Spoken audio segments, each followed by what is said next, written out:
the previous verse talked about all the different benefits of meditation, which are manifold in nature, and therefore it makes Vedanta meditation different from a normal technique of meditation that people kind of have.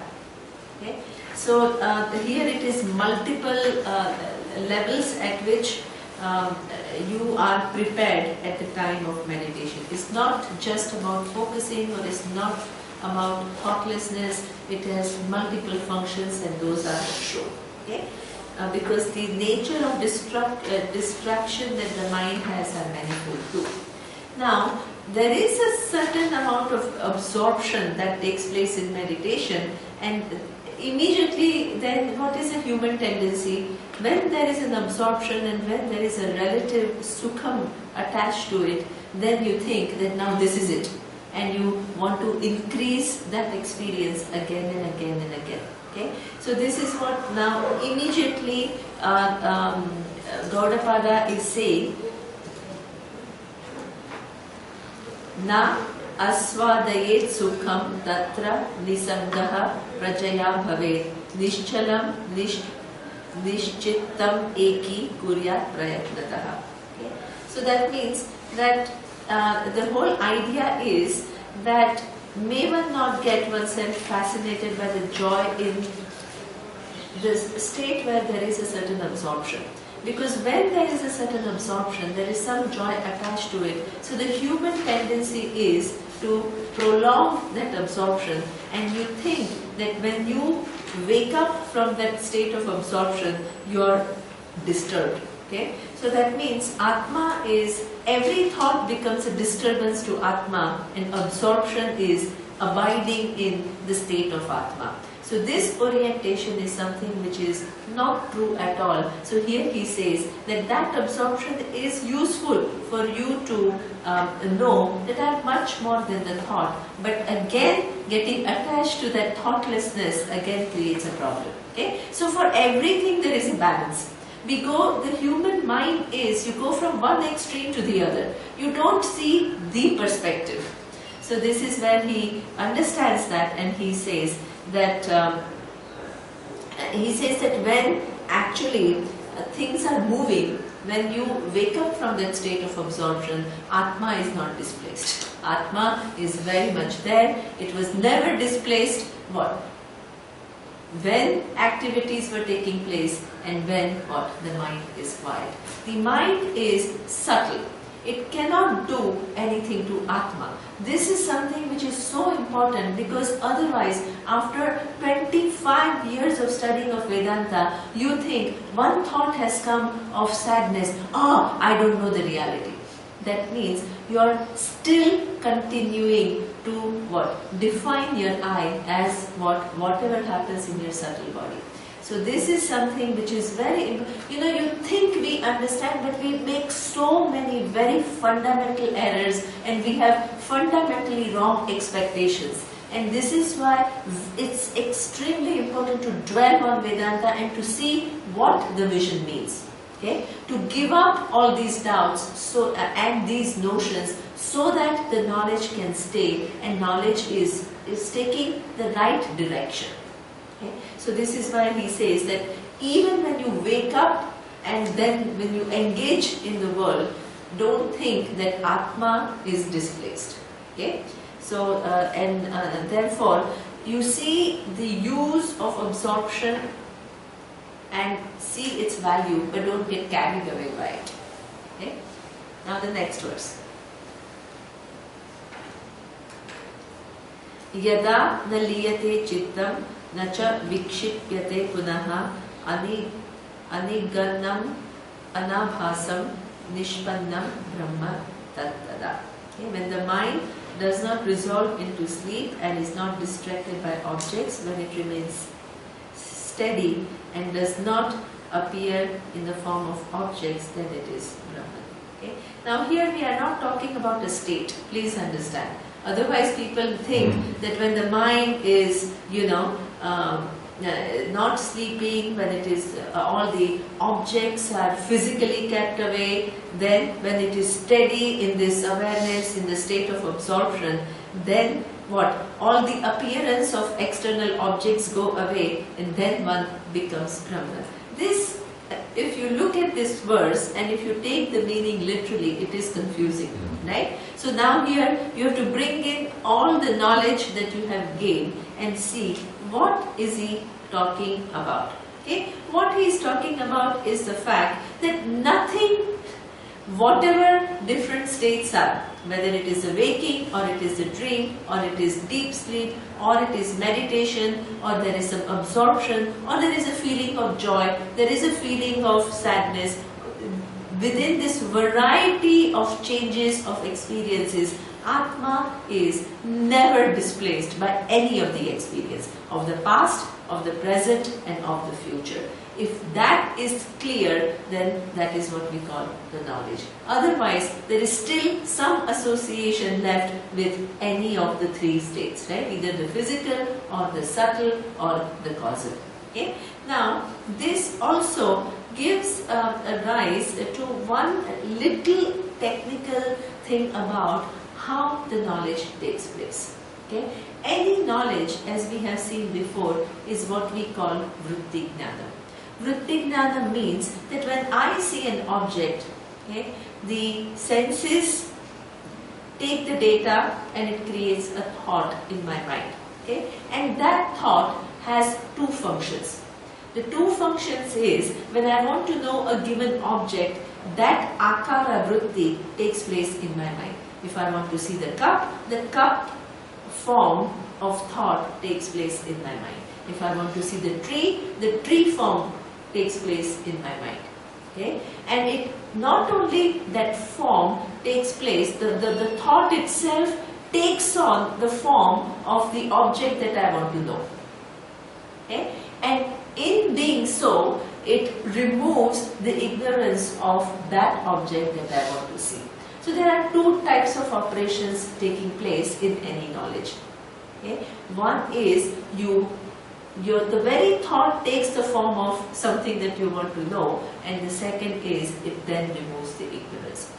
In this case of Atma, can the thought take the form of Atma?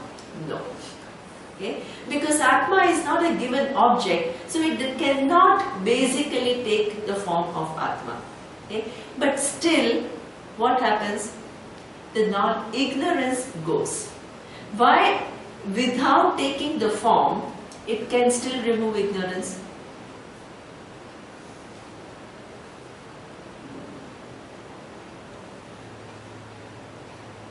Because I already am. Exactly. The Atma is not available as an object. It is the only thing which is available as I am. That is why, without that process of objectification, it can still remove the ignorance. Very good. Okay? So this is what we call Akhanda Akara Vritti. The name for this whole process, Akara Vritti. Vritti is thought. Vritti is a thought form. Here it is not without taking the form of that given thing, it removes the ignorance. Okay? Now I just want to give this whole process of, whenever we listen to Vedanta, what happens? We listen through our ears, and what happens? It creates certain images in our mind of what the reality is. Okay? Now, when those images are not exactly in keeping with what Shastra says, what do we say? There is vagueness, there is doubt, it's fraught with error, the different degrees. But when it exactly understands what Shastra says as it is, then there is a complete sync between what you understand and what Shastra says. This whole process, until the time what we call it is growing clarity. Until this time you are trying to still fix the puzzle, look at each part and how that part connects to the other part. That whole process is going on. It's not like one day there is complete ignorance and the next day there is complete knowledge. Right? There is a lot of things happening in between which leads to growing clarity. So therefore, one needs to listen to this Shastra again and again and again to see that this shedding takes place at so many different levels. Okay? Now, just to give you an example of what is this growing clarity, when we were living in Bangkok, this group of musicians came from Bangalore to give a performance. And all these group of musicians were all engineers working with some big companies, and but they were so much into music, and so there was a dinner organized for them, and we went for it. And I asked them, I said, you people are such successful professionals and all, so why do you do this music? So one of them answered something which was really nice. He says that there is this thing called music is what, according to this Indian whatever classical, you have these notes, sa, re, ga, ma, pa, dha, ni, sa. Okay? And each note it has its perfect place where you do only sa and not slightly here and there. Okay? So what he said is, and then imagine you do sa in combination with ga and then it's with dha, so that means you are creating this harmony. He says when we sing, we realize that sometimes I want to reach this sa, this note which is exactly here. Where does my voice reach? Sometimes slightly here. They are so subtle, they can tell. Sometimes it reaches here, sometimes it reaches here. But he says, when my voice reaches that note exactly where it has to reach, he says, I have such a joy. Okay? Because in that there is a total resolution, there is a complete harmony, and in that there is a huge joy. Okay? So here he says that joy that I get when my voice can reach that note at an exact place. He says people who are listening to me, they don't even see the difference when I'm here and when I'm there. But I know. Okay?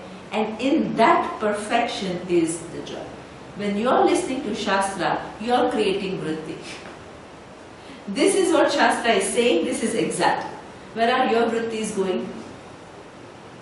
Here, here, here, all over, right? But close sometimes, as Savita is saying, I feel I'm getting it, and then I feel what? It's gone. Okay? The exact is something which is now, then you can say the game is over. No more any discrepancy between what Shastra is saying and what I understand. The total transference has taken place. Okay?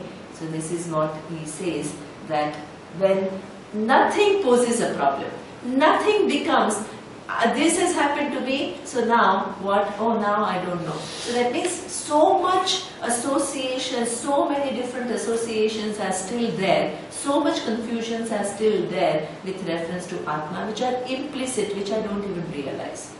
Okay? So that means there is a process of growing clarity until this knowledge takes place, where there is no distraction anymore. Nothing distracts you anymore.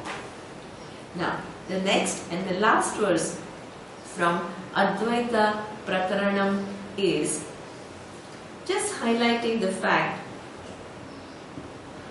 Na kinchit jayate jivaha sambhavaha asya na vidyate etat uttamam satyam yatra kinchit na jayate. Okay? There is no jiva whatsoever which takes birth, there is no cause. This is the ultimate reality where nothing whatsoever is born. Okay? So now here it is talking about, if you remember what we saw, the Atma, Satyam, Jnanam, Anantam being the Upadana Karana, Vivarta Upadana Karana. What is a Vivarta Upadana Karana? The material cause which does not undergo any change to become the world. Okay? Ishvara we saw as Parinami Upadana Karana. itself undergoes change, because it's not only the laws, it is also the objects that are governed by the laws, and also there is a constant interaction between objects and the laws which produces change in the universe. So Ishvara is all three, so you can't say it is changeless. Okay? So what is changeless is awareness. And this is what he says, from its own standpoint, there is no jiva which is born. Okay? And there is no, in fact, you can say, on one hand you say, how did this jiva come about? Then you give reason. What is the reason we give?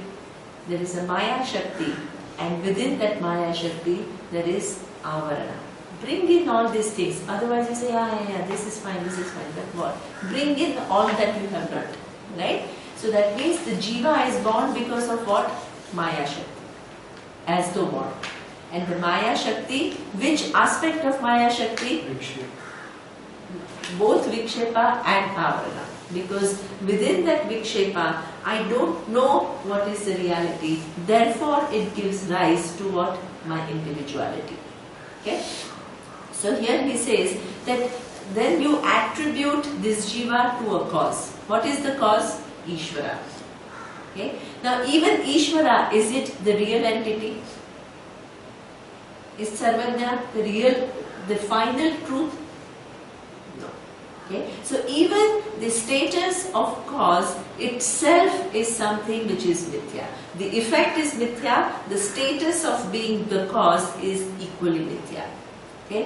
What is the truth? The awareness, which is the cause of the cause.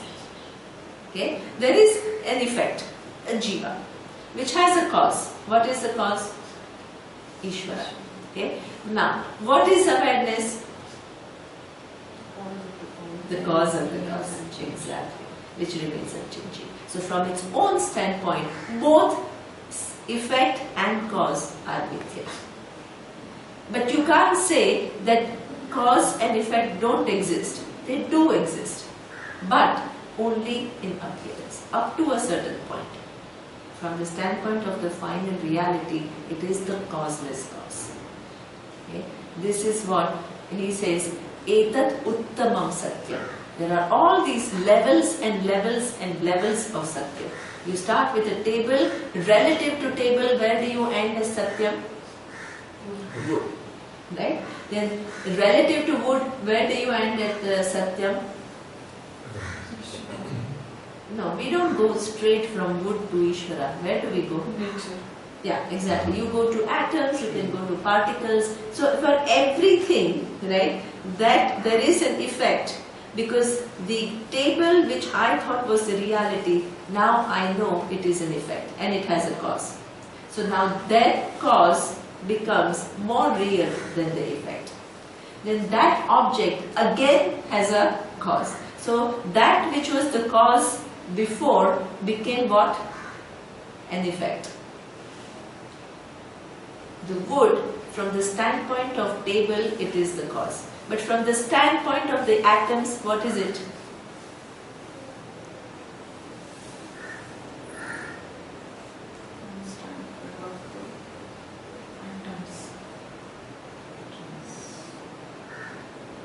It's an effect.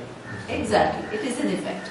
Right? So one thing is what? Simultaneously a cause and effect, depending upon what are you referring to. Do you understand that?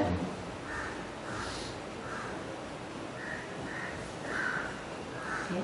So that means that very thing which was a cause, which became an effect, and then the atom itself which was caused from the standpoint of the wood. Now, if I change the standpoint and if I say particles, it becomes what?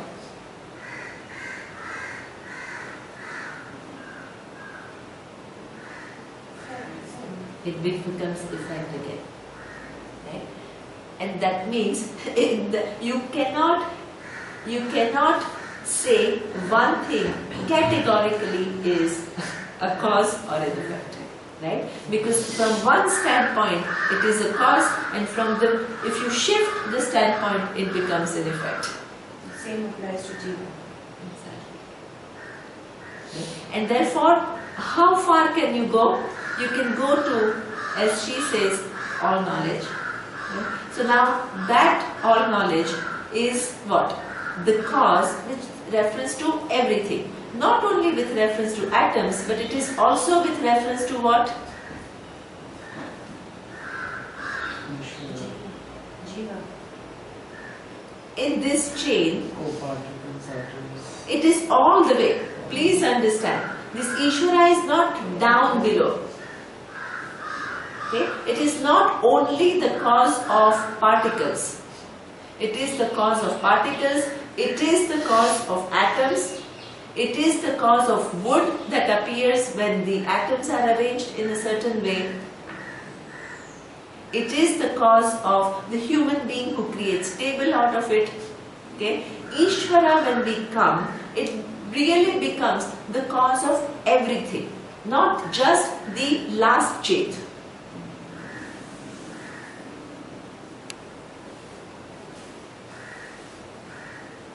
Okay. Now, this awareness, that means Ishvara is not just the truth of particle, but it is there at every level. Every level of mithya, wherever there is mithya, which sometimes appears as cause and effect, that's exactly where this Sarvajna, Sarvashaktiman Ishvara is. Now, that means in and through everything there is Sarvajna and Sarvashaktiman Ishvara, which is what? The final cause. Now, what is the truth of that cause?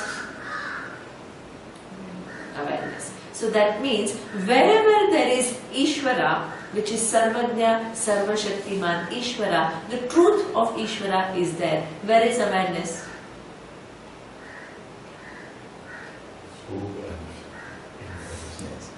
At every level.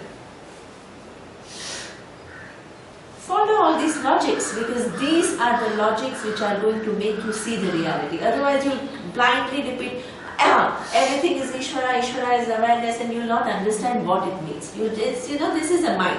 You just, like parrots, start mugging up and you start repeating without understanding all the implications.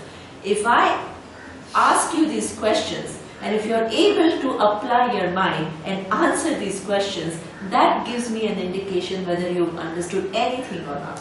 Otherwise, you're just repeating.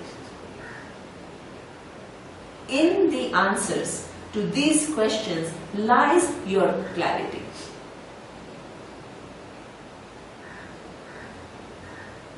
Okay? This is why. Otherwise, I say, why Gaudapada is going on and on and on and on and just showing me same thing again and again. Because we all have the tendency to, okay, now let me read all the translations. Okay, now it seems exactly like what I've seen before. It seems all just like, I know everything. This is why you need a teacher who makes you see, hey, what are we talking about? It's not just translation you can read at home. It doesn't make you any wiser. Okay? These are all done with very, very specific intent. Okay? To make you question your understanding and see whether it has gained a certain depth or it has remained at superficial level. Okay? And there ends, this is where we say, ultimately when we go, what we come to is awareness, which is what? Neither the cause, which is what? Ishvara, nor the effect, which is the entire Jagat. It is the causeless cause. Okay? Etat uttamam satyam. I didn't understand this last phrase that you said. Awareness is neither the cause nor the effect. Yeah. Because as we saw, when the world is, when I start with a given form, which is the table, okay, it has what? It has a cause. Try to apply your mind, right? There is no mugging up here. Try to apply, just think what is there. You don't need to think, what has Shastra said. There is nothing, no question of Shastra. Just see what is here. Okay? What is here? Table. Is it a cause or an effect? It's an effect.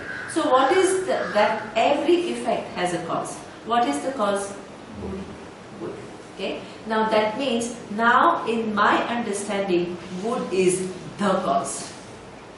Then Shastra says, okay, now you tell me that this wood itself, which is nothing but atoms, if you see from the standpoint of atoms, is it the cause or an effect? The wood.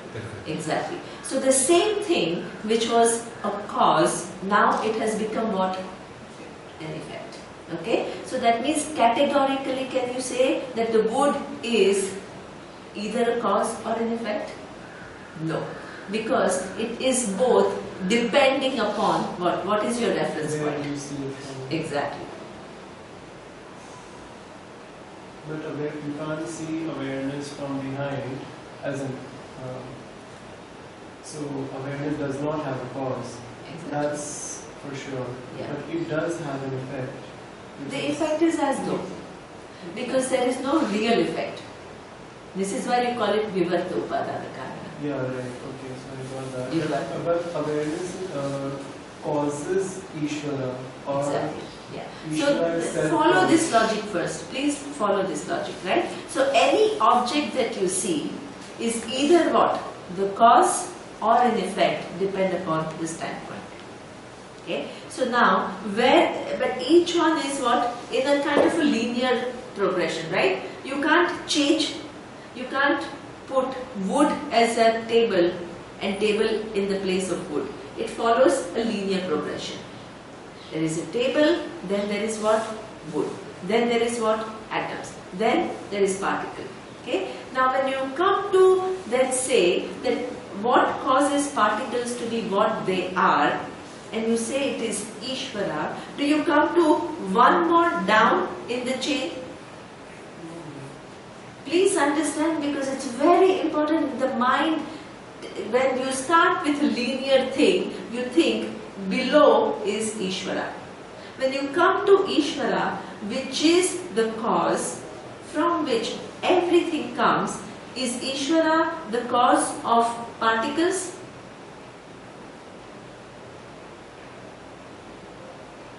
Ishvara is particles and it has arranged the particles. Exactly. So that means Ishvara is the cause of particles because it brings into manifestation particles. Okay. Now is that where Ishvara ends? No. Ishvara is also which makes those particles arrange in a way that it what? It makes atom. So that means when you go to Ishvara, it is not down below.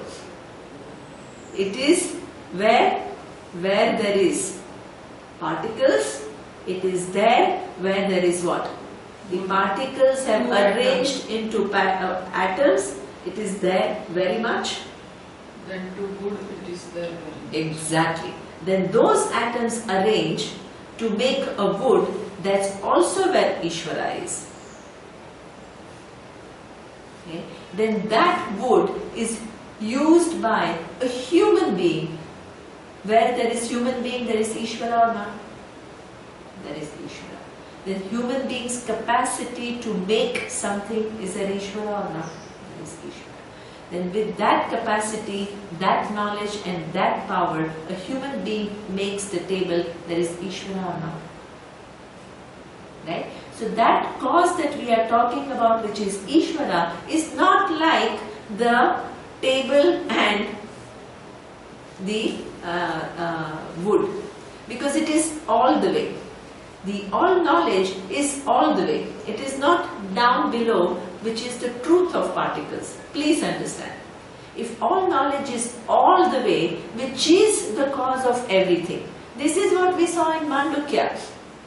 Wherever you see any sthula, there is Ishvara there. Wherever you see any sukshma, there is Ishvara there. Wherever you see any causal, there is Ishvara there. It's not that Ishvara is only causal and then the chain comes through some other causes. Ishvara is in and through all the causes. Now, what is Ishvara then? The final reality.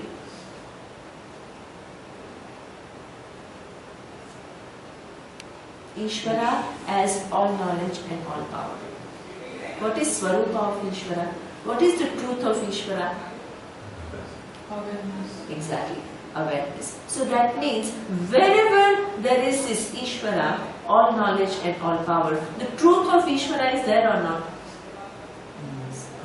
Can we combine Ishvara and awareness as one? It depends, because one is the reality of Ishvara and the other one is what we call the Upadhi. Upadhi is that which makes Ishvara as though all knowledge and all power. So just like ocean is an entity, it has two parts. One is the oceanness and the other one is water. Ishvara in that sense is limited, but It's not limited because it is all knowledge and all power. It's not limited. But itself is mithya. It depends upon awareness for its satyam. Just like the ocean depends upon water for its satyam. So in Ishvara there is one which is the truth of Ishvara and the other one is the appearance of Ishvara, which is all knowledge and all power. Just as within you there is one thing, when I say I am, one part is what? If I am referring to this I am, which is physical body, subtle body and the causal body, then what is it? It is mithya. But if I am referring to I am as awareness, then that is what? That is satyam. Wherever there is mithya, there is satyam as is adhisthana. Mithya, when I say dependent reality, it means it depends upon something. And what it depends upon is right there.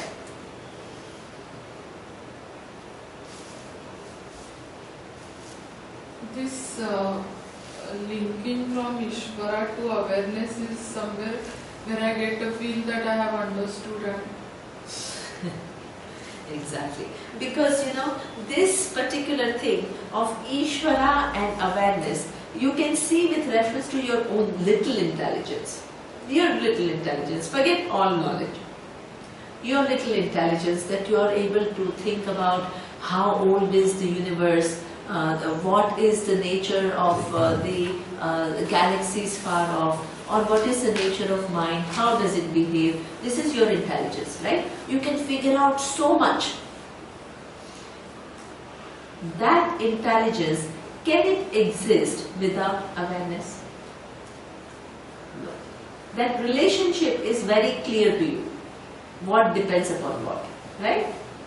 Without awareness, there is no intelligence. But intelligence, what? Depends upon awareness for its existence. Yes? Now, you transpose that same logic to all knowledge.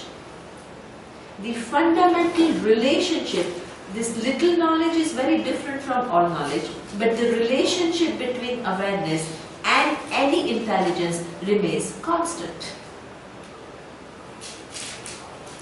Okay? Whether it is little intelligence or it is all intelligence, which is more fundamental? Can there be all intelligence without awareness? No. Okay? But does awareness require all intelligence to be? No. So that means once you understand the relationship, even if you don't know what all knowledge is, because you don't know in total what is all knowledge. You see what I mean? You can never fathom any given aspect of all knowledge you don't know in totality. Okay? Without knowing the exact nature of all knowledge, you can still know its truth. You can have some idea of what all knowledge is. The one which makes the galaxies what they are, which makes the earth what it is, what makes what? The sun what it is, and arranges all these different objects in a way that interactions take place. So in general you know what Ishvara is, but in detail do you know?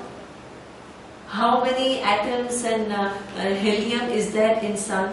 and how, all that you don't know. That is what we call all knowledge.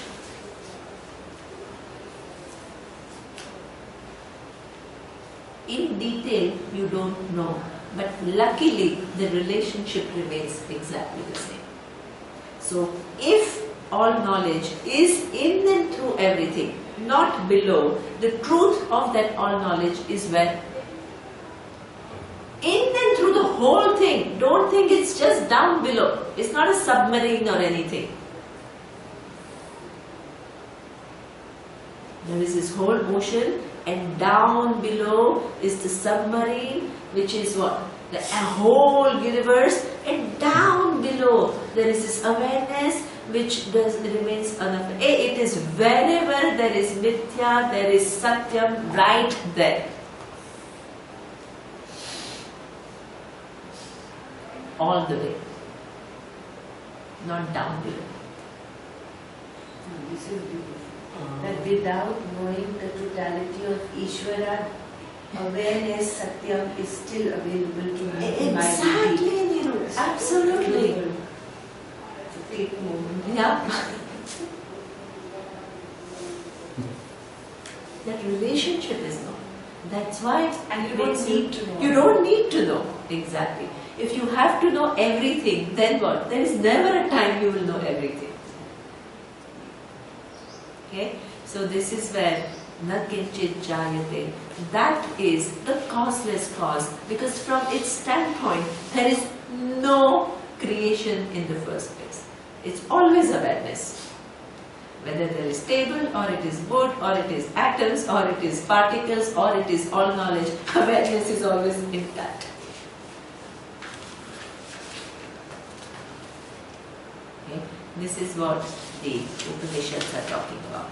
Now, let's quickly move to Alata Shanti, this which is the last prakarana. Okay? We will see some verses quickly because it has similar idea, but we will spend time on 2-3 verses which then talk about all the different philosophies. Okay? So, be ready for that. Okay. Aspanda manam malatam anabhasam ajam yatha aspandamanam vignanam anabhasam ajam tatha. Okay? Here he gives imagery of another imagery. The Advaita Prakarana used which imagery? The Pot. space. Exactly. So now here the imagery is changed, and what the imagery is that you have a stick and you have fire and you are moving the stick along with fire. What will it create? What will it create? You like that, you Yeah. move. Circle. Yeah, and then you move like that. So it will create a Illusion. continuity of Exactly. illusion of continuity. Exactly. First, it will create different shapes depending upon where you are moving it and how you are moving it. Okay. Then it will create illusion of continuity. Has really anything taken place from the standpoint of the fire? When you see it, It happens in your Diwali lights also. Those lights which go, but if you focus on one light, it's only going. exactly, right? So it gives a shape. Not only it gives a continuity. It first gives a form, then it gives continuity to that form, right? Where actually, what is that? There are no forms. Exactly. Neither there are forms nor there is any continuity. Okay? So this is what he says, that this is basically what Advaita says. Appearance of form, true. The continuity of the forms within which all the interactions take place, true. Those interactions give all kinds of experiences of happiness, sadness, true. But in reality, when I look into the whole thing is a bluff. Whole thing resolves in one reality. This is where he says a magician. What kind of a magician it is? A magician is what? It's a magician's bluff. This whole creation, our teacher used to say, is Ishvara's bluff. Without Ishvara knows one's nature as all the Satyam, Jnanam, Anantam, Brahma. But in this case, from this standpoint, the fire and the wood is not a bluff.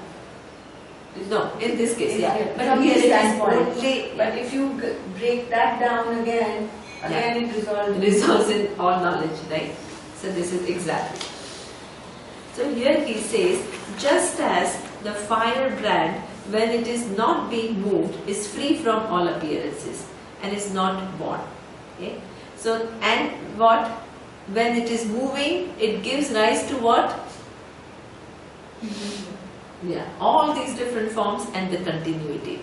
Similarly, consciousness, when not in motion, okay, is free from all appearances and is not born. Okay. Now, here one has to supply a lot more things because this is showing only one part. Okay. The consciousness. Now, bring in what all you have studied.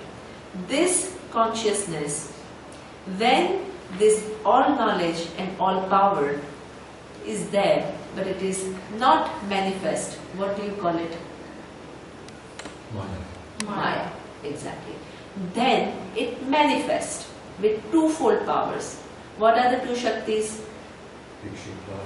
Very good. Vikshepa and Avarana. Okay? Then the whole universe is created. What does the whole universe mean? The whole universe constitutes of what? The physical and subtle. Okay? Now while the whole thing is going on, what is there?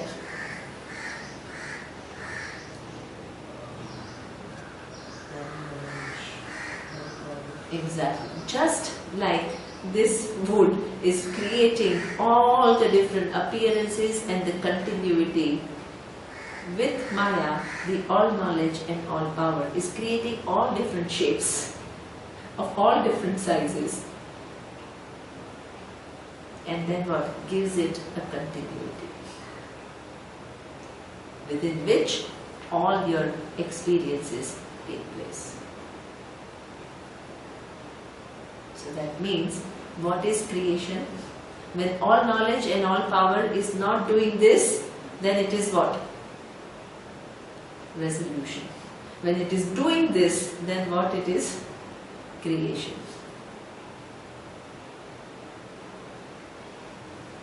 From its own standpoint, while this is happening or not happening, itself is what? All knowledge is not confused about its own nature. What is the own nature of all knowledge? Satyam, Jnanam, Anantam. So, what accounts for creation and experiences is what?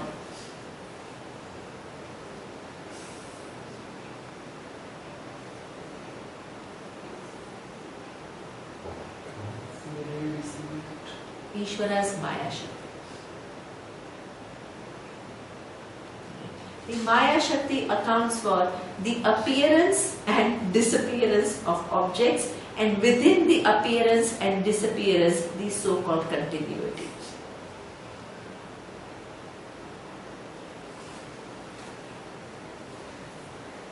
Okay. That means that is what we call the universe, manifestation and unmanifestation. Manifestation, unmanifestation.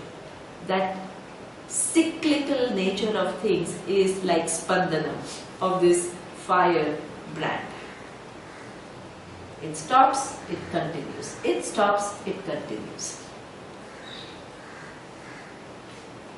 Okay. Ishvara, while doing this, does the Ishvara get fooled by these appearances? You get fooled. Does the Ishvara get fooled by creating those appearances? No. Ishvara very well knows that all that is here is awareness, but it has that capacity. When Ishvara says I am, Ishvara's I is where? In all knowledge or in awareness? in awareness. That's what makes Ishvara a Jnani, and that's why Ishvara can transfer this knowledge to you.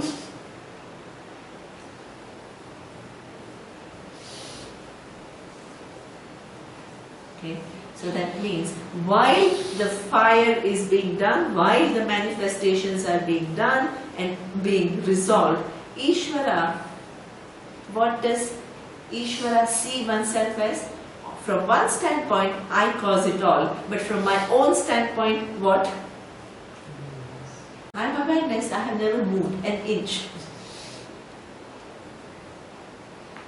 Okay, so this is the thing which is very important to understand. Ishvara is not confused about this reality. This is why through Veda, Ishvara gives you this knowledge.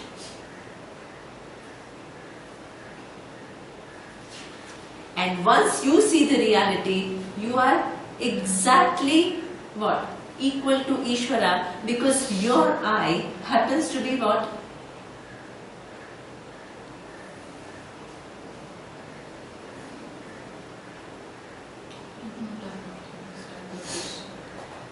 When you see the truth of Ishvara as awareness, okay, where are you in this whole equation?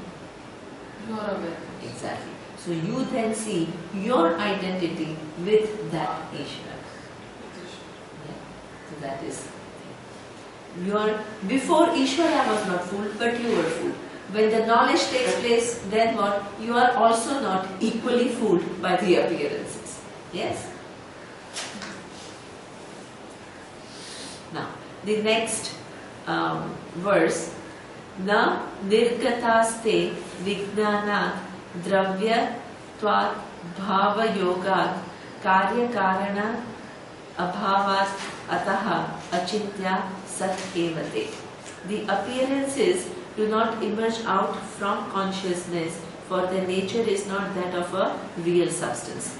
They are ever beyond definite categorization, because there is no relationship of cause and effect between appearances and consciousness. Okay. So everything, as I said, is arranged through the chain of cause and effect relationship. Okay. But ultimately, there is no. This is why a science cannot find the building block of the universe. Why can it not find the building block of the universe? Because where are they focused? And beyond particle, that little substance, and then that little substance. But here the answer is not in that little substance. The article is in all knowledge, which is all along. No, but they are thinking linear. Yeah, But they're without thinking linear. that Satyam. Exactly. They're thinking linear. Here, that all knowledge, is it linear? It is. When you find that, it is all along. It's not just that truth of only that one. Okay? So this is what he says, that basically the appearances do not emerge out from consciousness, for their nature is not that of a substance. The substance, if you take as reality, and then to find another substance which is the reality, then you are mistaken forever. Because the very substance itself is what? Where there is mithya, it appears to be satyam to you. So that means you take the tree to be absolutely real, then you look for a cause. Then you look for a cause. Then you look for a cause. But while all along, everything seems what? Satyam to you. Because it is mithya jagat, you can never find within mithya satyam. Because your focus is only on objects which are what? More fundamental than the future object, the next object. So if object, that means what? You are giving reality to objects.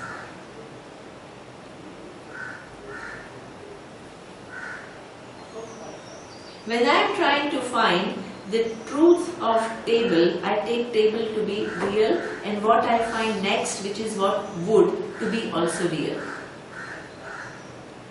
Then I take wood to be real and I find another cause, which is atom, which I also take to be real.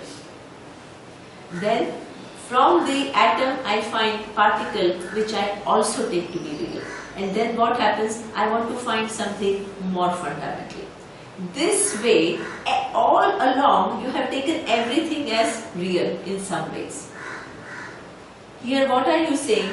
This way, if you conduct the inquiry, will you find the cause? No. Because all along when you are doing this, you are taking object as the real cause. What is the reality? Not any object is the real cause. What is the real cause? Ishvara. Is Ishvara available to you to be known as an object, which is that little thing? No. How is Ishvara available to you to be known as? Manifestation. The entire manifestation, when you look through the pramana, the Veda pramana, what do you discover?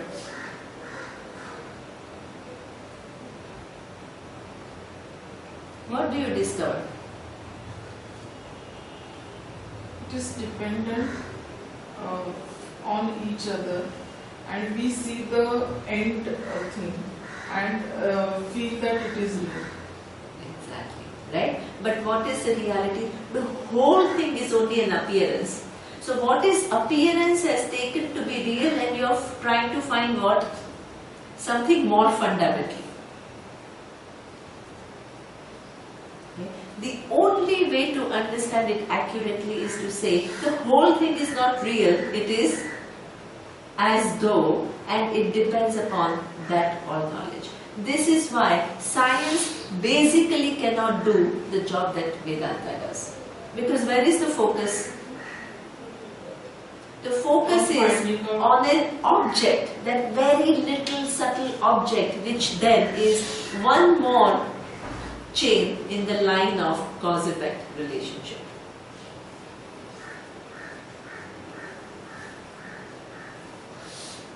But what is the reality? That all knowledge is not just one object.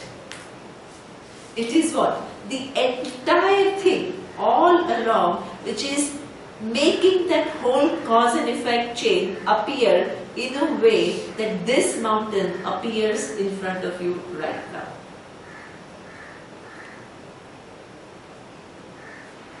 See, there is one easy way to see that, okay? Another different way. Just a very short. When we say building block of the universe, this is what the physicists are trying to see. So, trying to find the elementary, like particle. There is this word, and all particles, and when they combine each other like Lego at different levels, then it will give, with all this combination and permutation and changes, all this. This is one view. This is what we are saying. If you try to find an object which will be the building block or the elementary block of the universe. Now there is another view. And here also we have been given that. In the dream, what is the building block in the dream world of the mountain?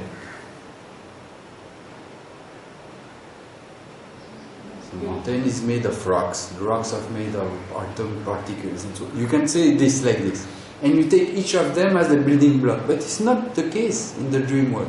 What is the stuff that makes the dream mountain? What is it? Your thought. What? Your thought. Yeah, more than that. What is the stuff? Knowledge. It's only knowledge. Your knowledge of a mountain. You see that? Now shift to here. And we get that knowledge after understanding the laws of Ishvara. Exactly. Yes. Absolutely. Because you are looking for a substance where the answer lies in knowledge of all knowledge. That means your search is in a wrong direction.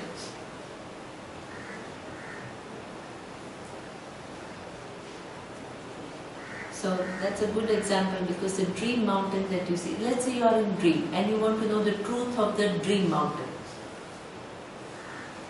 And you want to know the truth of the dream peacock.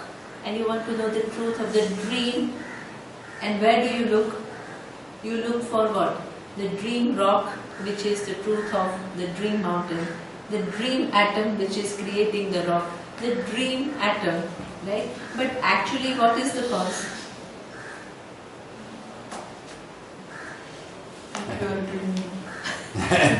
The cause is I, the awareness, which never has undergone any change to as though become all of this. Right? Where are you looking for cause? For a dream mountain, you are looking at what? Dream rock. What is the reality?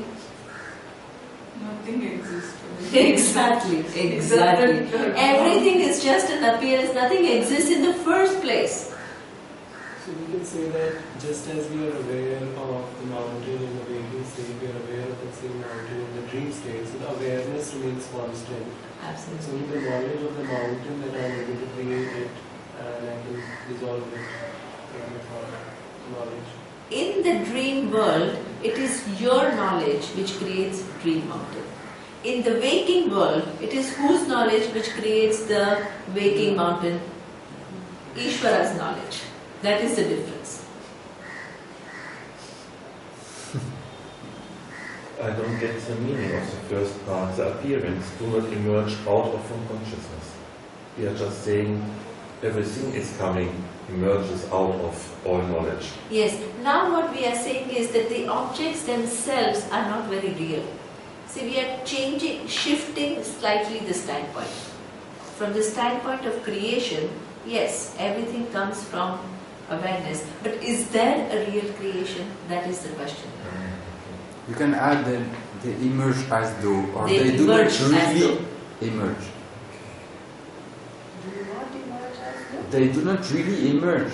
You know, it's not like a Yeah, father they gives emerge birth to a as- son, It's which not is a different real from emerge. him, right?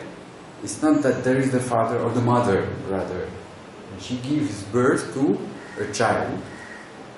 So you can say the child is emerging from the mother. Here, are there two different entities?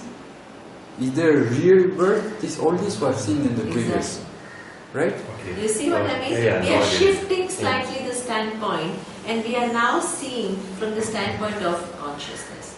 Before, where were we seeing it from? From the standpoint of all the names and forms.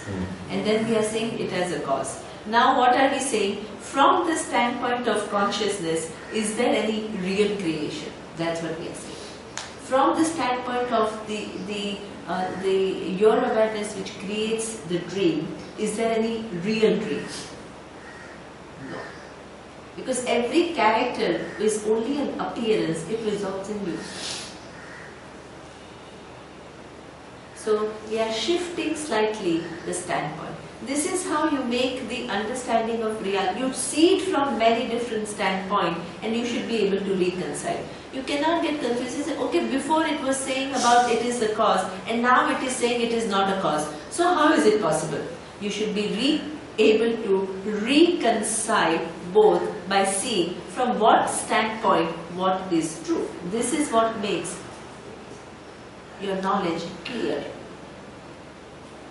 From if my standpoint was the world, I can call Ishvara as the cause and awareness as the cause of that cause. But if my standpoint, the point is awareness, from its own standpoint, is there any real creation which has come? Is there any real cause for that unreal creation? The whole thing is only as though. Like you, as Surya says, in the dream world, while you are in the dream world and inquiring into the truth of the object, what will you say? I am the cause. But if you speak from your own standpoint, is there any real world? No. There is an as-though world for which there is an as-though cause.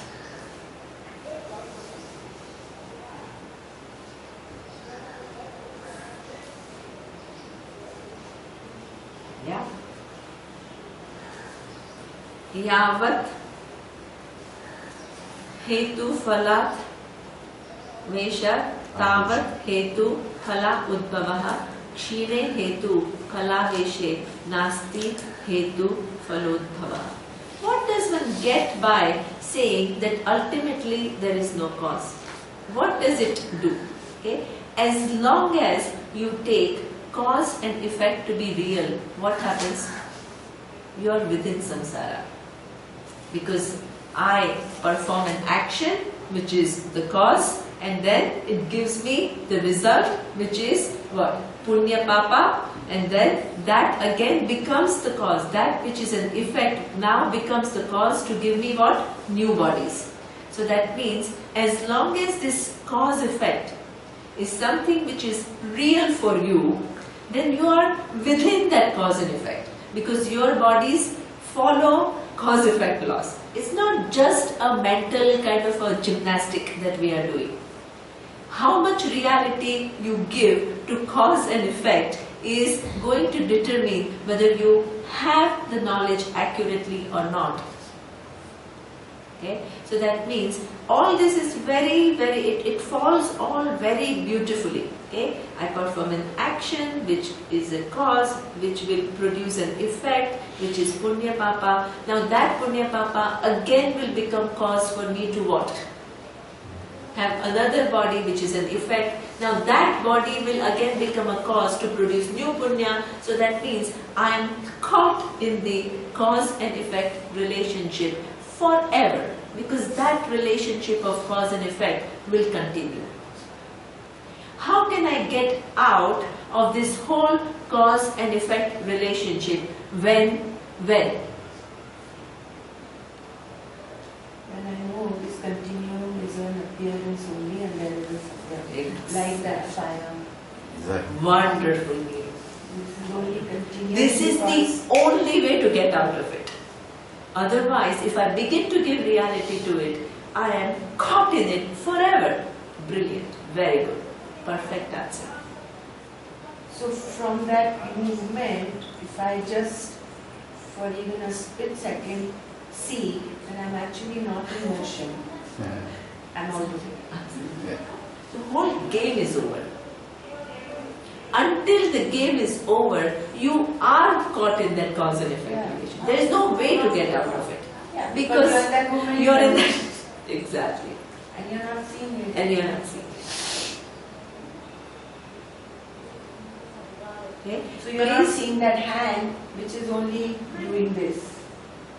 So it's- And you think that those appearances are all real, and they are arranged in a cause and effect relationship. So you get totally caught by what? Those cause and effect relationships which is making those shapes and this given appearances, and you see? And the next particle of fire and the next particle of fire, Yes. that's my reality. Exactly. But all those fire particles are my world. Exactly.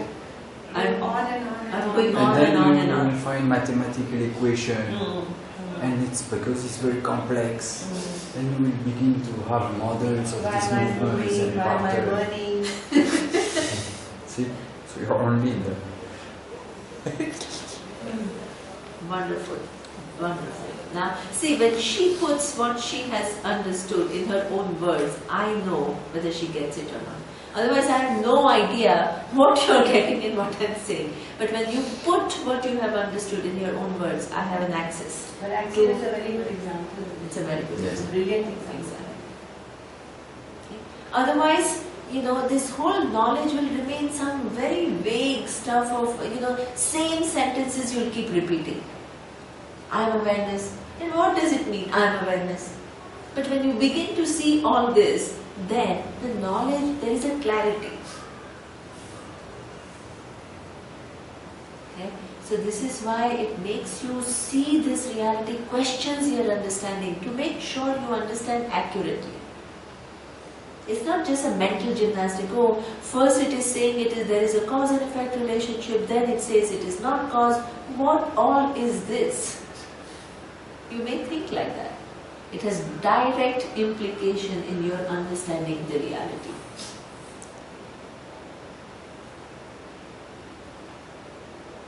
Okay. This arrangement of cause and effect is an appearance, and it goes on up to a while. After the whole thing collapses in what? In that all knowledge, and ultimately it totally collapses in what? Awareness.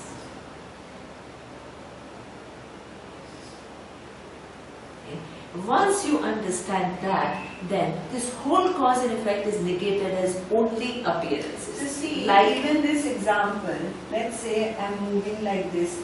So there is this fire circle that is moving. yes, What is moving it is from here. yes, This that is part, Ishvara. Yeah. Yes, And this is stationary. yeah, exactly. So if you come back, it's not moving. Wonderful. Only this is moving. Only this is moving, and this is what fools you. And then And within after that you are creating that, looking for causes. Of course. And you are looking for causes there. Where does the cause lie?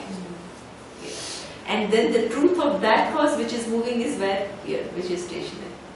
Very good example. Nice. Very nice. And all you're concerned is with the other fire particles which are also running with me. Exactly. And you came in my way, take. I like you, hold my hand. But we are all still running. Exactly.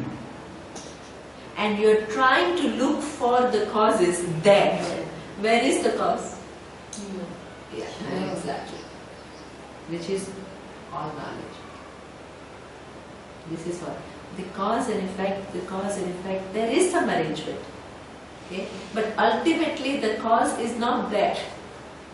It is Ishvara, and Ishvara's truth is the causeless cause. Once you know that I and that causeless cause also happens to be your truth. Once you know that, you are totally released from this cause-effect relationship. Otherwise, you are caught in it. Okay? So this is what it is saying. Kshine, okay, yavat hetu phalaveshaha samsaras तावत् आयतः क्षीणे हेतु फलावेशे samsaram na prapadyate. As long as there is engrossment by cause and effect, samsara perpetuates itself. But when this commitment is gone, one does not get into samsara anymore. Okay? I am the causeless cause. And that is something which what? Neither it is really the cause of the universe, because the universe itself is an appearance. There is an as-though cause for the as-though universe. Atma, the awareness, has never become the cause of the universe, because the universe is not even real in the first place.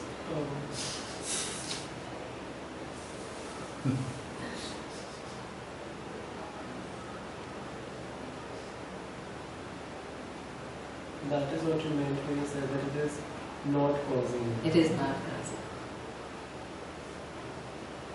Right? Because as long as you take universe as real, then what? There are real causes for that real universe. So the effect, the universe is as though, the cause, all knowledge and all power is equally as though. So for the as though effect, the universe, what is the as though effect, the universe? All physical and all subtle. There is the as though cause. What is this as though cause? Ishvara. All knowledge and all power, which sets all these physical and subtle together. For the as though universe, there is an as though cause. But from its own standpoint, awareness, has it undergone any change to become either the cause or the effect? None.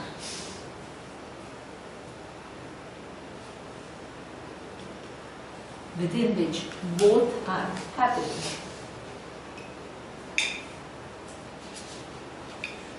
Okay.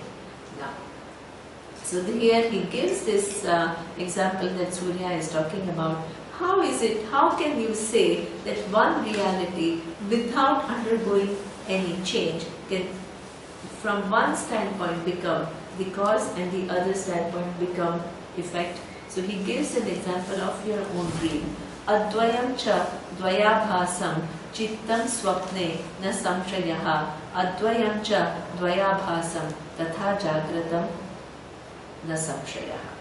Na samshayam. Okay? Here he says there is no doubt. In fact, this particular phenomenon you can understand very well with reference to the dream. Okay? Here he says that in reality, which is non-dual, who is that in the dream world? You, without undergoing any change, appears in the form of what? The whole dream with all these different characters. If your focus is on the dream world, who is the cause? You. But from your own standpoint, have you really created the mountain? Have you really created the river? Have you really created the characters? The whole thing is only an appearance. So that means if your starting point is the dream world, then what? You are the cause. But from your own standpoint, have you really created anything? No. There is as though dream world for which there is as though cause, where your knowledge and all your power which has created, but from your own standpoint, which is what? Your own awareness, is there any creation in the first place?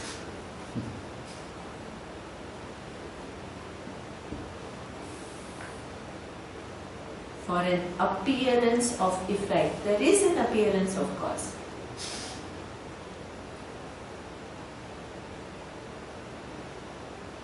But from your own standpoint, there is neither cause nor effect. There is one non-changing reality.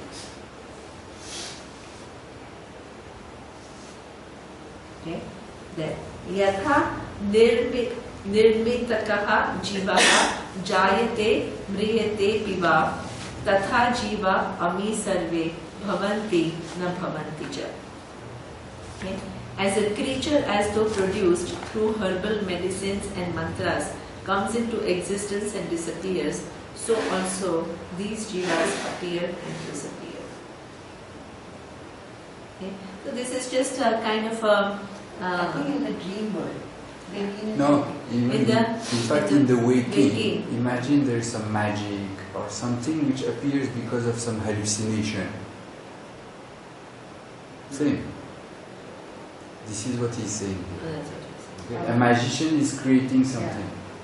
But So is you're he not really dreaming, creating it? but you are seeing. In the waking, you are seeing things, and because of you have taken some herbal, let's say, substance which will make you see Because things. of the stimulant you are... Exactly. Exactly. You are seeing things.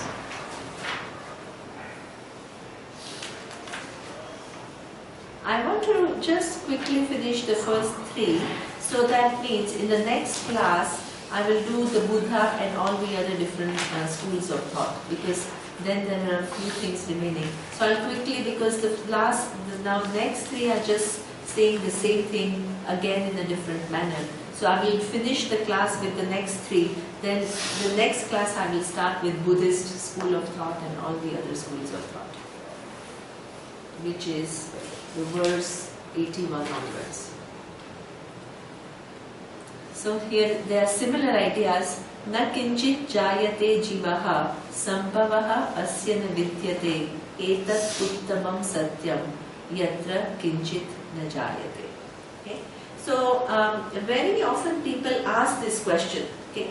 I understand. See, this is exactly this cause and effect, right? Cause and effect means that there is a linear creation.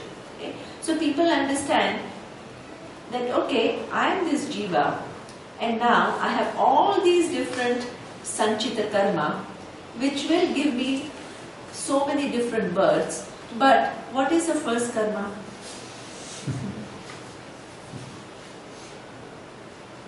What is the first karma? For that karma to be, I must have taken birth earlier. Because without action, I cannot get the unseen result. Adam may be after. Exactly. Right? So therefore, now you tell me, how does this jiva begin? Where is the beginning of this jiva? Exactly. The answer lies in that there is no linear creation. Okay?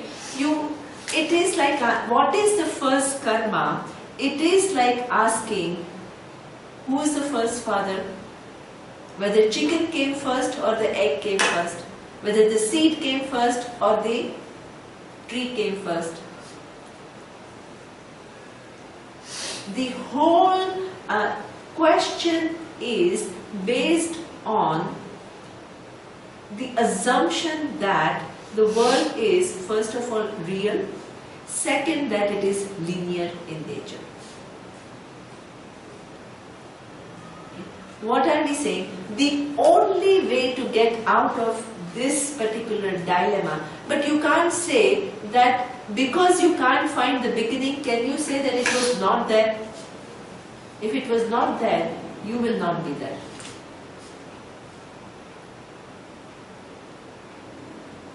Right? Because you are connected to that cause and effect relationship. Your presence here now is connected to that cause and effect relationship. So you can't say, because I don't find the cause, it was not there. Can you make that statement?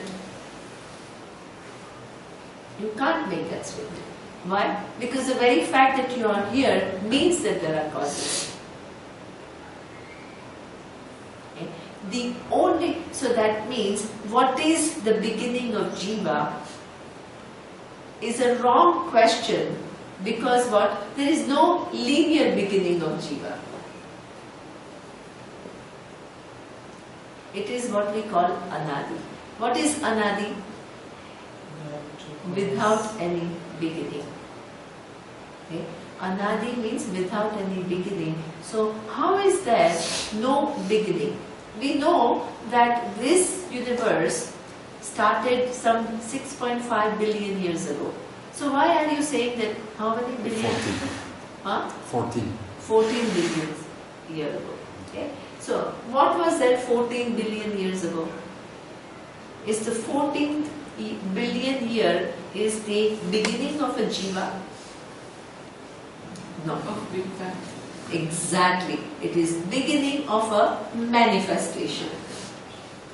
Before manifestation, all knowledge and all power which made the manifestation possible, was it there or not? In potential. In potential. In the potential, that means all knowledge and all power was there, which was carrying what? The potential what? Of all jivas, karmas as potential.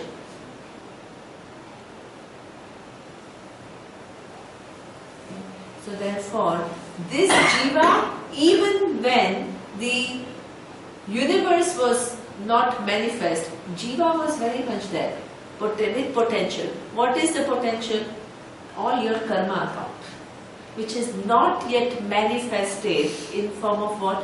Physical and subtle body, through which you can experience the result of your karma. Before this unmanifest, what was it, this jiva?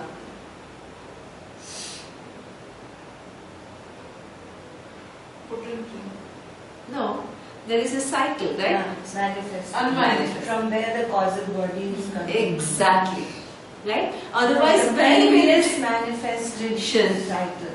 Absolutely. Which Because is where your causal body is carrying, lying in potential form, which again in this world is the life and death cycle. yes. So that is why you endorse, again the cue is here, you endorse that with what you see over here. Over here. There is constant interaction between manifest and unmanifest. Okay? Because if there was no other creation which was manifest, how would you have the account? in the potential. So it's the womb of the mother where for 9 months the jiva is lying as Unmanifest. unmanifest. Then All that is the causal body is developing, taking form slowly, right? yeah. All your limbs according to your causal body are forming, growing.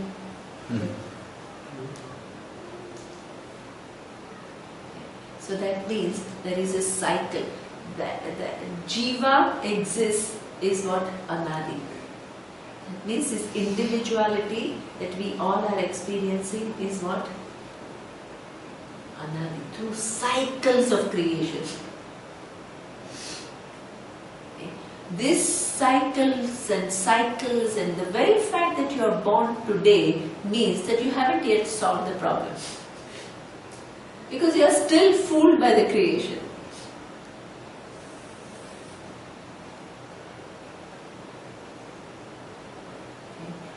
But you are born with the potential of solving this problem forever. Jiva is anadi. There is no beginning of this jiva. So that means you are carrying this ignorance for how long? Immemorial. Okay. So here he says, na kinchit jayada jiva, this status, this awareness which is what? Veiled by ignorance, taking oneself to be an individual is something which is not beginning at the time of what? The manifestation of the universe. It is anadi. Okay. Sambhavaha asyana vidyate. Okay. Now how to get out of this anadi jiva? In this life, how can you free yourself? By Realizing that since the effect itself is an appearance, there is no cause for it. Exactly. So jiva, what is this when the jiva removes the veil of ignorance, what does this jiva recognize about one's own nature?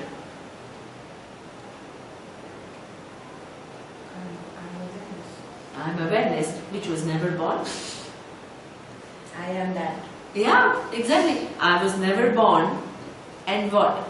There is sambhavaha asyana vidyate.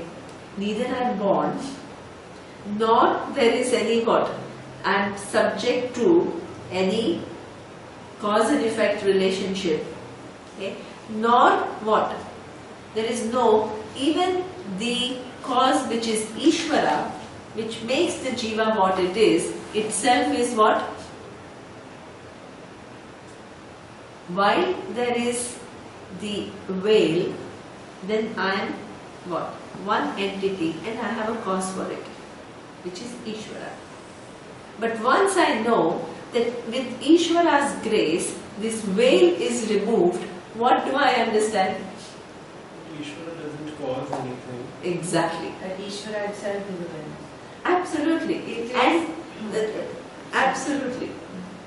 It is like when that happened, you say this Ishvara who I was praying to, he was fooling me. Exactly. With his veil, he was creating He was this the one difference fooling of me. effect and cause. Now what? The whole game is over. Ishvara has lifted the veil and shown me what is my nature, awareness. What is your nature, awareness. We are exactly the same. And that awareness is the causeless cause, within which there is an as though cause and as though effect. Okay? So here he says, the reality is that there is never a jiva who is born. There is never any cause for it, because if the entity is not real, if the entity is real, the cause of that entity is real. There is as though entity, the as though effect, and there is an as though cause for it. Okay? And what is the reality? Nothing whatsoever is ever born. From the standpoint of awareness, is there anything which is really born? No. The awareness as though gets what? This all knowledge and all power to manifest the universe. Within the manifest universe there are names and forms. Within this manifestation of names and forms, there are each form is born with a veil. They don't know that all that is here is only one awareness which is appearing in many names and forms. What do they start thinking? And this individual and the world is away from me. The cause, I don't know what it is. I don't even know if there is a cause or not. And if there is a cause, it is away from me. All these things happen. The whole show goes on. Until the time I see the veil is lifted, what do I see? I see only water. I see only awareness, which on one hand appears as all knowledge, and on the other hand it appears as what? All the different effects which are created from all knowledge. Okay? So this is what the knowledge of the wise person is.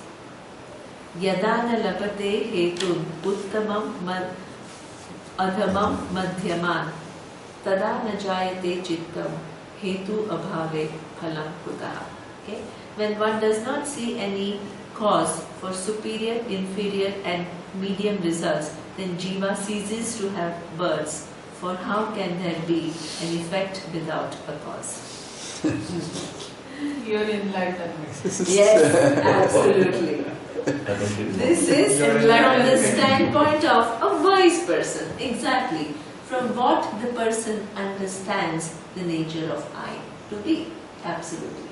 Before, what was the standpoint? Where were we talking from?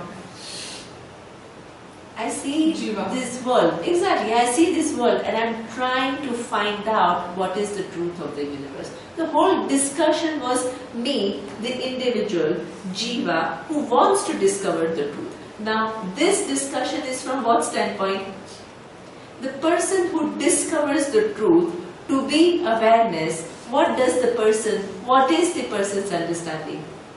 This is the change of standpoint. And you have to understand that, because if you don't understand that, it will be all very confusing.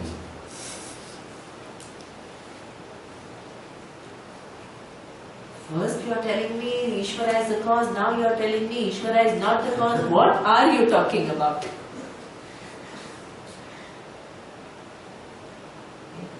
What are you doing is changing the standpoint. You should have given us a warning before this class. This is the thing. You go further and further in your understanding, and Vedanta takes you, see from where it takes you to where. Started with little Vishwa entity. In 10 days, where all your mind is taken.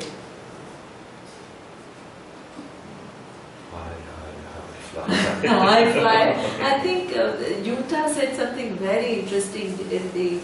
No, not Yuta, I think it is Gudu.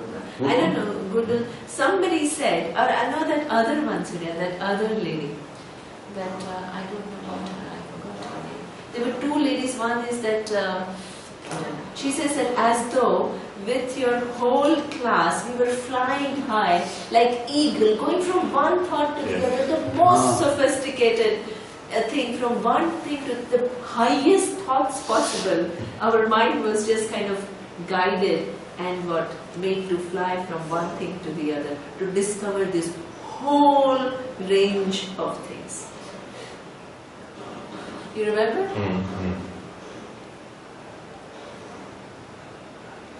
So now, here he says that until the time that I understand, then what did we see yesterday? The upasana is given for whom? For the people who are not able to see the world Exactly. as it is. Right? So that means there are three kinds of people who come to Vedanta. One is what? The one who is not Hina, and the other one is Madhyama, and the third is Uttama. Okay? So that means all these differences lie till the time that you want to know the reality. Once you know the reality, all these differences, from the standpoint of Atma, there is no. right? There is no difference whatsoever from the standpoint of Atma. Atma has never become what? Awareness has never become Heenam or Madhyamam or Uttamam. So, Even from the standpoint of Ishvara, there is yeah, no Heenam. exactly. Only from the standpoint of Jiva. Even from the standpoint of Ishvara, there is no Heenam, no Madhyamam, and no Uttamam. Why? All knowledge. Correct me. It is Atma. Yeah. I might think a step further, but I may be wrong. I think even from the standpoint of Jiva, Yeah. the Heenam, Madhyam, Utkrish Jiva, there is no Heenam, Madhyam, Utkrish. I would say from the standpoint of the Shastras, there might be a Heenam, Madhyam, Utkrish person. Can you explain this a little bit better? See, let's say I am Heena, I am not yet understood, I am not near reality, I may be going through several ones. I don't know it. So from my standpoint, I don't know that. But from the standpoint of the Shastras or somebody who knows the Shastras, you may divide it into three. That this person is still far away from me, this person is approaching, and this person has approached. Yeah, that is true. That what you are saying is right. Because in fact, that's a good point. Because from the standpoint of the person, from the standpoint of the reality, you can say, now people have come to know this reality, and then there is a division of people who have come to this reality. Some are prepared to know this reality, some are not so prepared to know this reality, but they have all come. Okay? But the rest of the humanity who has not come to Shastra to study this knowledge, do they think that they are Heenam? No. Because this pursuit is not even a pursuit for them. They don't even know that any such thing there Right? is. So many people who are out there who have never come to Shastra in their life, in their own vision, do they think that we are Heenam? They are just living their life. They are unaware of They are not even aware. Exactly. Right? So this is why Lord Krishna was saying, no matter where you go, you are following my path, because even if you are pursuing money, what are you doing? Can you be out of Ishvara? Okay. When you are following your position or your power, are you out of Ishvara? There is anything that you follow, you are not out of Ishvara. And if you are following money and you become very rich, what is your image of yourself? I made it in life, in some ways. Okay. Do you think you are Heenam?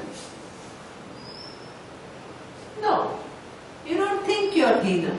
In fact, that person thinks they are Utkrish. Yeah, that person Again, thinks it's relative that control. because he looks at all these so-called people who don't drive such nice cars and who don't drive such this thing, that what, I'm superior.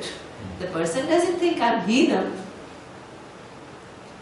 It really depends. But if that same person comes to Shastra because of the ego, what happens? Block. Maybe block. Then maybe if the person, because of this thing of I am superior to everything else, the person is not able to learn. So the same person who was Utkrishta from a given standpoint becomes what? Heenam from another standpoint.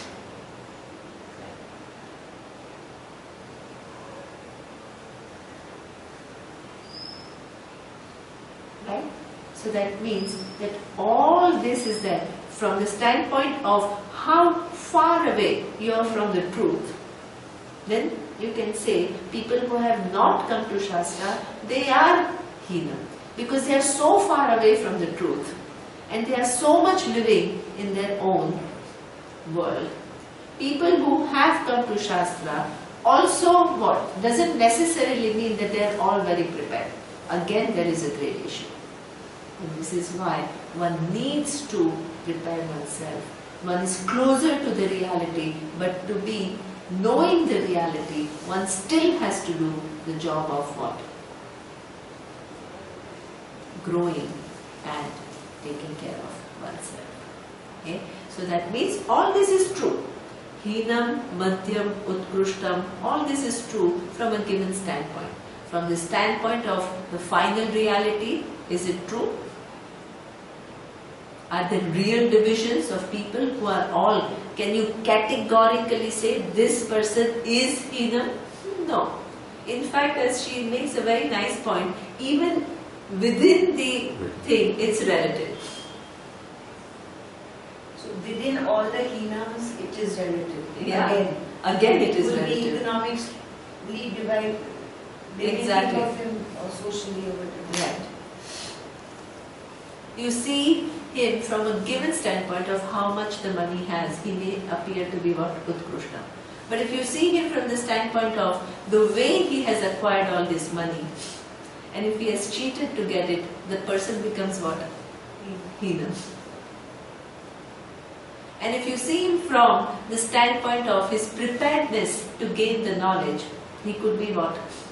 He could still be an Utkrisht person, Yeah. not collected his wealth through bad means. Exactly. But from the standpoint of realization, he could be Hinam. Who knows? We don't know. Right? Because sometimes these people who are very privileged, they also have an advantage. They also have that. They could be very Utkrishtam too. Right? So there is no, it again depends upon where are you looking, how you are assessing whether they are Hinam, whether they are Utkrishtam or they are Madhyama. Okay? A rich person, when it comes to Vedanta, does it mean will always be Hina? Not at all.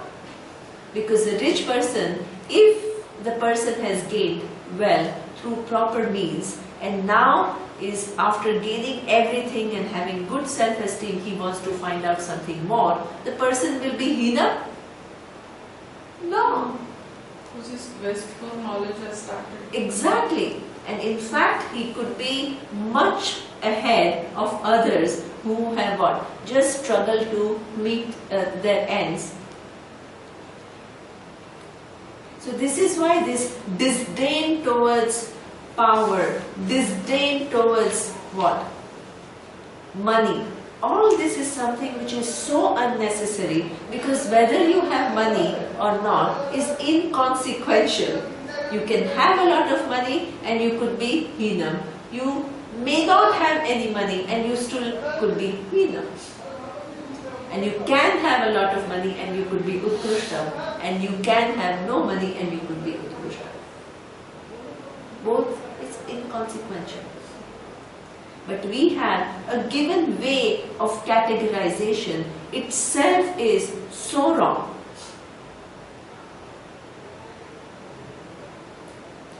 Okay? What makes you Hinam or not Hinam is what? The values. The dharma. How much dharma? How much have you taken care of what? Your self-image. How much have you taken care of what? Your distortions in form of fears, in form of anger, in form of sadness. How much have you taken care of? Different criteria altogether. It has got nothing to do with whether you have power or no power. It has got nothing to do whether you have more money or no money.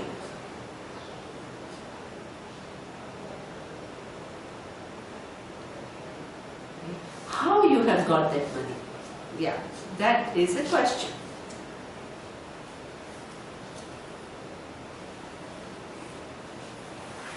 What is your attitude towards money? Yes, that is a good question. The clarity is all about attitudes and accurate assessment of things. You are not asked to physically stay away from anything or what? Totally be engaged in it and devote your life to it. When you see things as they are, when you put them in their own place, when you have healthy relationship with everything, you are Uttama Adhikari. Because the presence or absence of anything does not create this huge what? Up and down in you. This is Uttama Adhikari. Seeing everything as they are. Where there is value of money and I say there is no value for it, I'm equally confused. One is positive adhyasa, the other one is what? Negative adhyasa. We move from more, giving either more value or taking away the due value. Mind keeps on going from one extreme to the other. It misses the reality. Okay. So all this Madhyama, Uttama and Hinaha all has to be understood accurately and not make some gross categorizations which don't correspond to reality. And it is not meant to judge others. It's just meant to see where else can I grow, right, to become eligible for this knowledge. And also not for one's self-judgment. Oh, I'm Hinam. This is another problem. Either you say that person is not at all ready for the knowledge, or you say I'm not at all ready for knowledge. Everything becomes a point of judgment.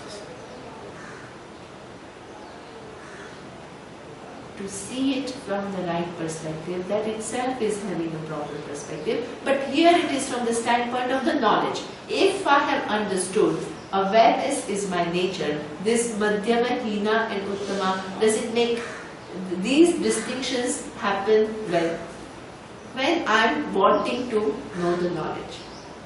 When I have already known the knowledge, when I already know I am awareness, are these distinctions real? No, they are totally negated. Okay? There is no such thing. First of all, there is not even the seeker where to talk of what? The nature of that seeker. Okay? So this is what, from the standpoint of what the person has understood. Okay? Now, Buddha animittatam satyam hetum pruthak anapnuvan vita shokam tatha kamam abhayam padam ashrite. Okay. So here he says, if after knowing the absence of the cause as the ultimate truth and not taking to oneself any taking to oneself any separate from cause, one attains that state which is free from grief, desire and fear. Okay. So here he says abhayam vita shokam tatha kamam abhayam padam ashrute. This person gains abhayam. What is abhayam? Fearlessness. Fearlessness means there are degrees of fearlessness. Let's say I'm afraid of pets. So compared to me, Surya is fearless because what I'm afraid of, he is not afraid of. Okay? So that means there are degrees of fearlessness. Right? Nobody can be totally, right? So in this so-called, when we talk about psychological fearlessness, there are degrees. One is better than the other. Here when the wise person is talked about, is it from the standpoint of the psychological fear or is it from the standpoint of the nature of Atma?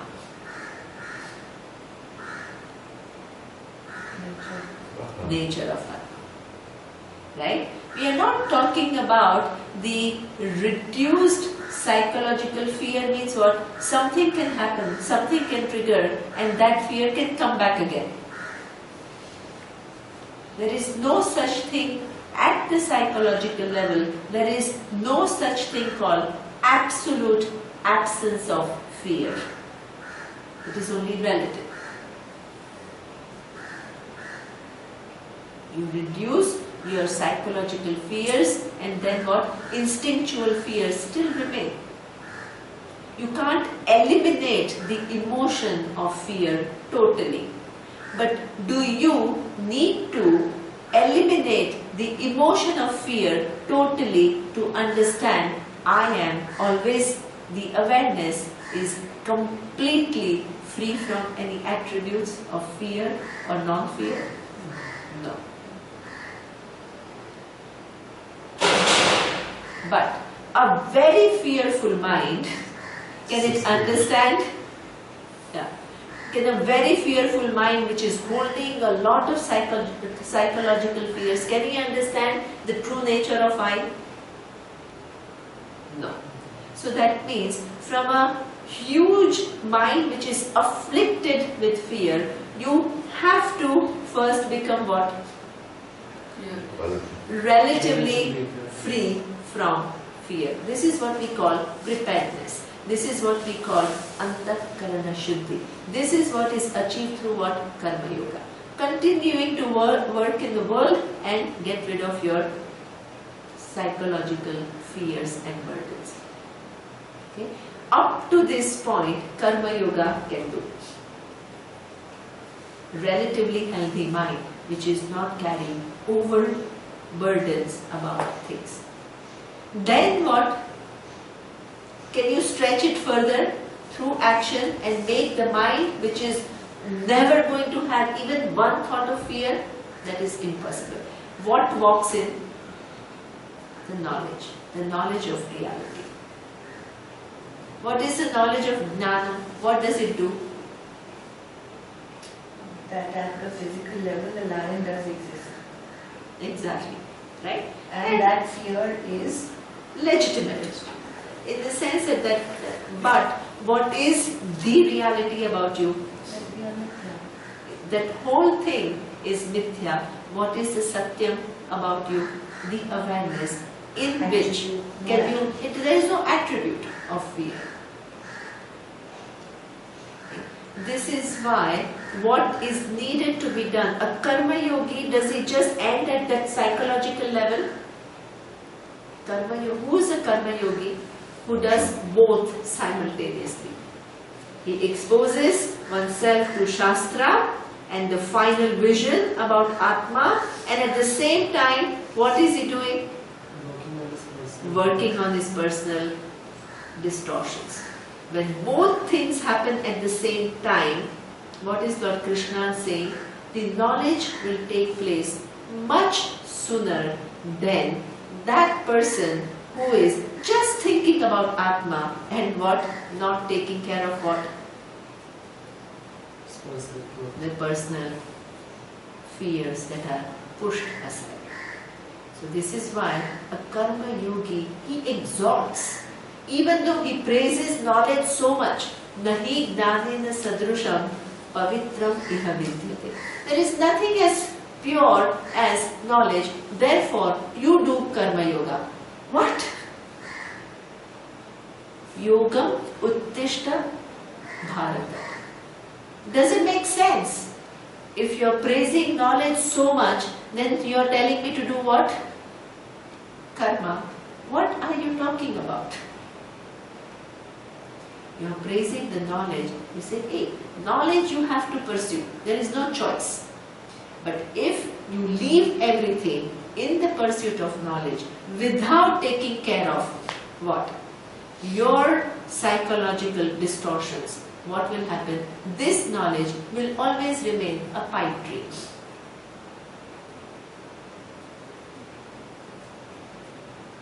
Okay. So therefore, pursue this knowledge, but also do what? Continue to act so that you have an opportunity to undo these distortions. When that both are done, the chances of the knowledge taking place is what? Higher. Much faster, much higher.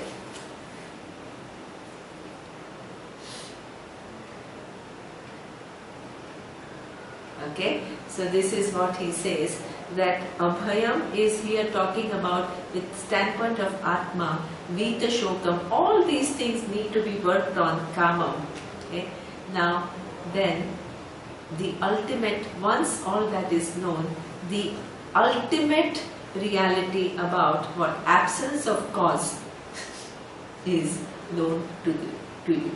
Awareness, in the awareness is not even the status of the cause. that is understood by the wise person. The person, by understanding that, is freed from what? The cycle of cause and effect.